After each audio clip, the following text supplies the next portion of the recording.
You ask Tiger to solve. This deals with linear equations with one unknown. The final result is x equals 7. Let's solve it step by step. Group all constants on the right side of the equation. Add 8 to both sides. Simplify the arithmetic.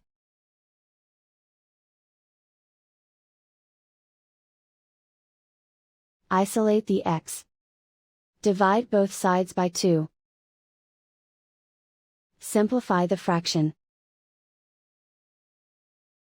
Find the greatest common factor of the numerator and denominator. Factor out and cancel the greatest common factor. And so the final result is x equals 7.